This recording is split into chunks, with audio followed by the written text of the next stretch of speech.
Links down below as always to credit where I'm getting my information from, which is WWE naturally. I am going to try and find a way, I don't know how, to make these videos even quicker. Whether it's less rambling, I don't know, but I need to figure it out because I've been doing this for 2 years, these videos. They're not doing that good. And I think if I'm able to find a way to maybe just talk about the moments that I liked the most, if any, and that's it, we'll have to see. I'm also going to make some videos later on talking about Monday Night Raw going to 2 hours and SmackDown seemingly going to 3 hours. On with the show, Calgary, Alberta, Canada, Wade Barrett and Joe Tessitore speak. And again, the intro music was a little bit too loud to kind of understand what they were saying in the very beginning. The Wyatt Six recap was really nice with their issues with Chad Gable. Then there was an 8-person mixed tag with American Made and the Wyatt Six, and I thought this was absolutely spectacular. Like, to me, this was the highlight of the night. It was just an all-out slugfest. And it was just great to see everybody. And at the very end, we have Uncle Howdy is Hunkle. There you go. Rocking back and forth in his chair, he comes in and delivers a beautiful Sister Abigail to none other than Chad Gable. So there's that. Then we have Grand Slam Finn with an in-ring promo about Damian Priest. Calls out Priest. Priest comes out. Finn wants Priest one-on-one at Bad Blood. Of course, the Full Judgment Day come out, laying waste to Damian Priest.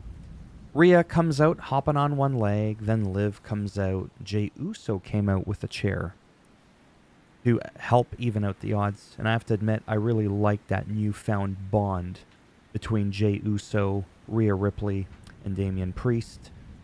My groceries are here. I shall be right back. So now that the cat is out of the bag, I don't do my own groceries. I ain't got time for that shit.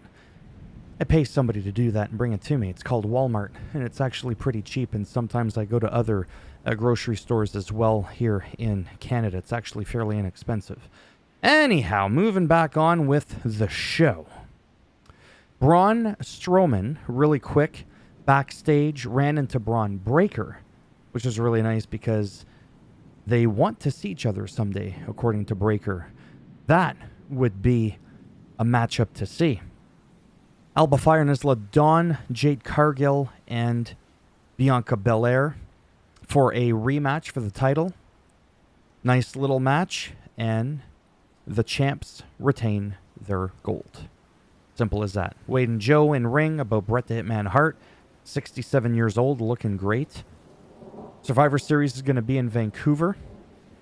Bret talks about pride. Gunther comes out and in typical fashion does the whole props you up, brings you down, a la Paul Heyman. Very Paul Heyman-like in my opinion. And this to me was genius because of the real life feud between Bret and Goldberg. It was actually kind of funny when he's like, you know what, you're one of my favorites. You're second to none other but Bill Goldberg. And I was like, that was money.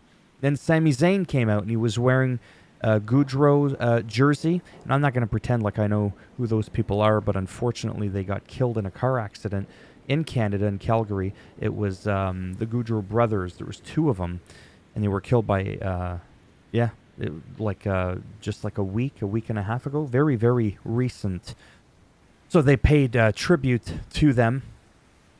So that's why Sami Zayn was wearing that jersey, because I had to look it up and find out what was going on until it was just revealed later anyways. And again, Gunther declining Sami's challenge. So I don't know what's going on with that, because Gunther is not one to be shy at all whatsoever. Yeah, so it's very bizarre why that happened like that. It is what it is. Obviously, it's in the scripting. Some people will actually get mad at Gunther. It's like, it's not his decision. Right? Sometimes we forget, well, I don't forget, that it is scripted after all. Go after Triple H and the creative team if you want to know the reasoning behind that. Dirty Dom and Dragon Lee had a nice little match. But then Liv came in with the cheap shot with the, shoulder tackle to the back of the knee. And that allowed Frog Splash Dom to pick up the victory. Pure Fusion Collective versus Natalia's and La Vega. Lara Valkyria was a nice match that again resulted in Natalia, hometown hero, queen, He's from Calgary. And then Bret Hart's like her real uncle, and Jim the Anvil Neidhart is her real dad, right? Some people might not know this. It's worth mentioning. They got a triple submission move. She slapped on the sharpshooter, and that was the end of the Pure Fusion Collective for the night. Drew McIntyre, another highlight of the night for me. That was really nice.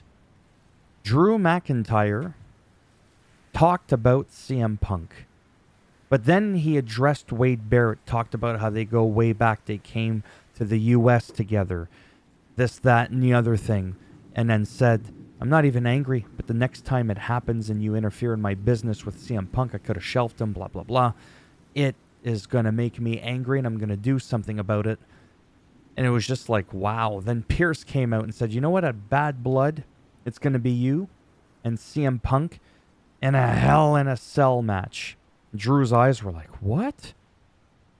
And then Wade Barrett didn't say anything. He remained professional, again, from a scripted perspective, and didn't address what was going on with Drew.